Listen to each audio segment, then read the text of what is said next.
Okay, so now I'm going to show you a little bit of the materials that you're going to need to make the earrings and the necklaces. Okay, when you go to Michael's, and that's where I bought all mine, if you can make sure to get stuff that's nickel free. Okay, I think we want to turn that a little bit. There's a real bunch of glare. Yeah, is that better? Okay, that is better. that's nickel free. So, for example, the jump rings, and this is what we call a jump ring. Here, I'll just get a. It's kind of small. Okay, that's a jump ring. Okay, and it's what we might need to use with some of the jewelry. You can buy smaller jump rings, or you can get larger ones. And if I were you, I would get the larger one. Okay. Let's go right into the bucket, and you can show us the jump rings against the purple background. Except I can't.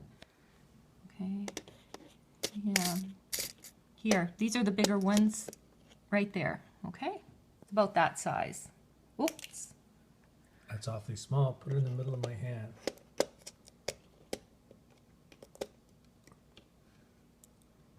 Okay, that's the bigger jump ring, and you're just safer using that. Okay, so putting that, I'm just going to put that right there. Here these are what we call bales. Okay, and that's what's going to be.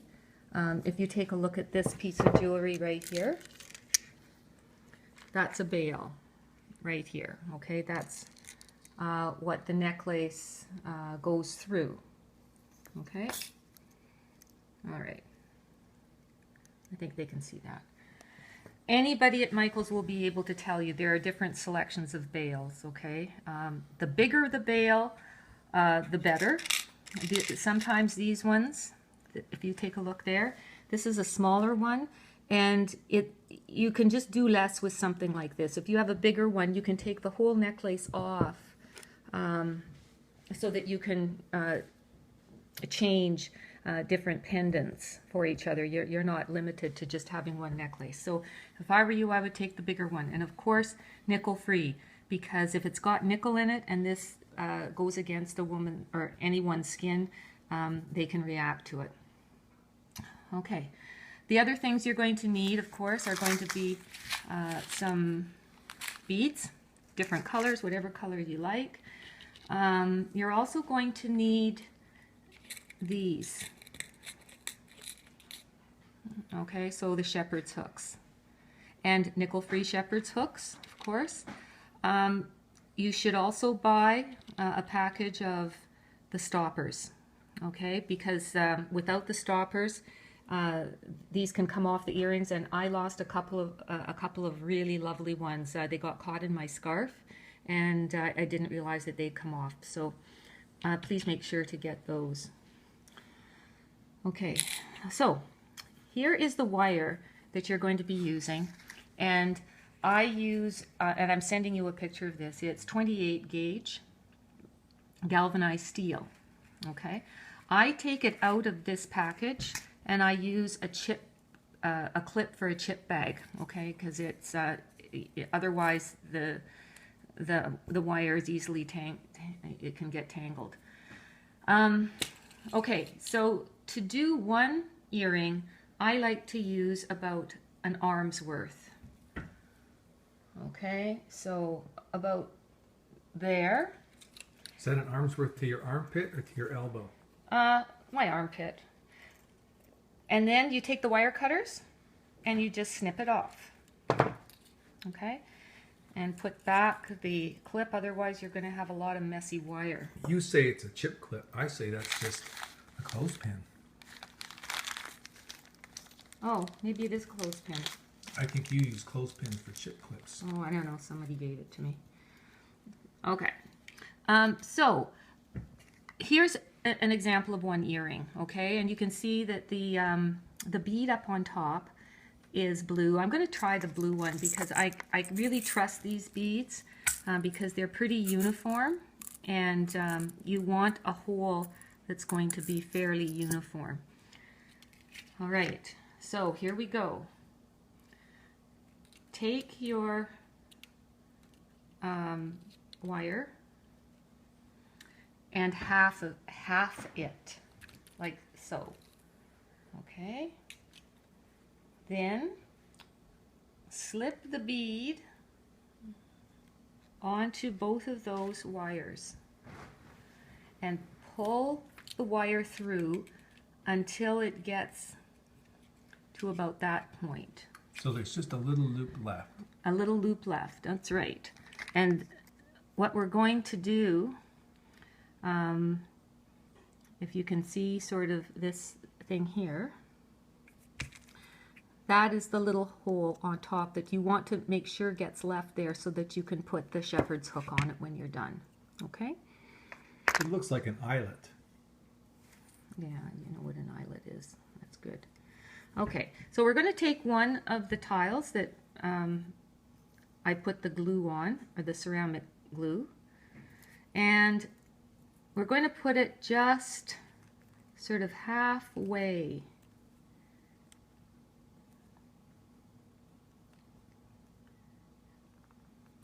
Okay, and I'm going to hold that with both hands. Now, at this point, you really can do whatever you like in terms of wrapping, okay?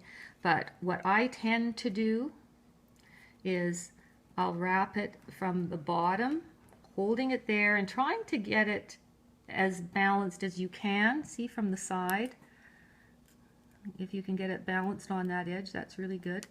And I bring it up and tightly sort of wrap it there, hold it at the back, do the same thing on the other side. Wrap it and come around. Okay, now we don't want that hole to get much smaller than that. So, okay, and now I'm just going to find a way to wrap around the side. I'm going to do the same thing over here. Let's see.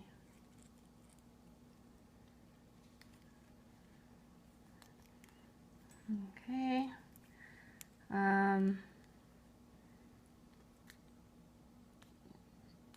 Come like this.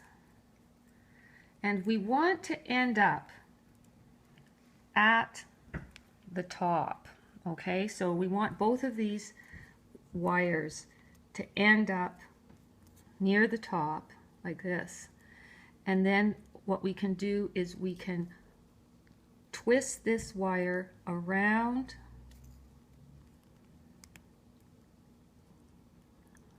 the bottom of the bead. Yeah. And what I'm going to do is I'm going to take another tool. Excuse me, Evan. I'm going to take this needle nose, okay, because I need to have this stay. I can't let that get any smaller, okay? So I'm going to put the needle nose in there, and I'm just going to wrap. And I'm going to continue wrapping.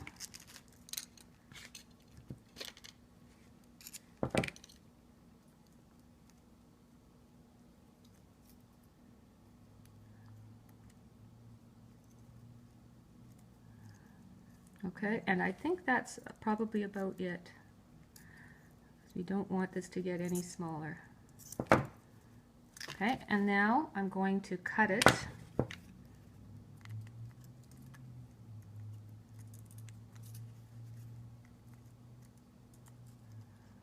As close as I can.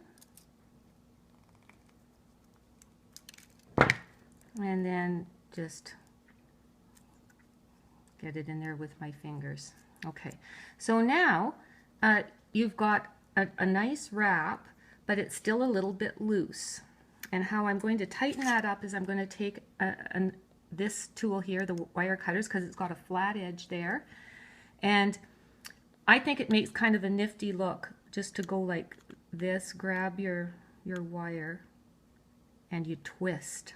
Okay, and you can take each one and you can do that.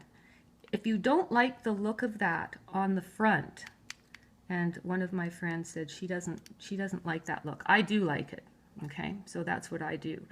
But if you don't like it, you can do it on the back side. But this is important to do because what it does is it tightens up the Wire cage. yeah, yeah. Thanks, Evan. When I have no words, you can come up with them.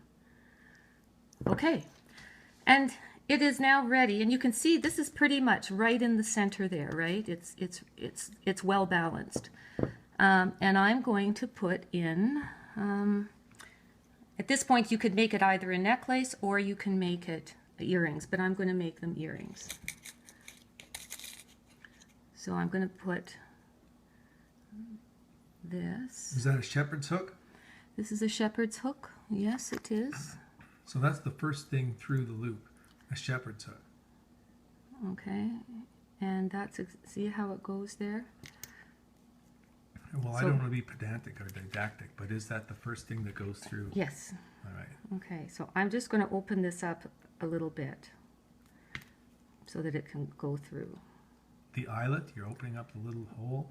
Just this little hole there. Now it'll come through, and now we'll close it again. So make sure you have, 2 or 3 of these. There we go. Okay. There is your earring. And you can make the other one, exactly, well, for example, I would think I would put future. Hope and future to me kind of go together. One thing that I didn't do is I didn't put any beads through these as I went, and you can do that. You can be as creative as you want. Okay, so the next thing I'm going to make is a necklace. Okay, so let's do that. We're going to take a little bit more wire. Are you going to start from scratch, or are you going to use that Hope one? I'm just worried about how much footage we got here. Oh, stop. Do you want to stop?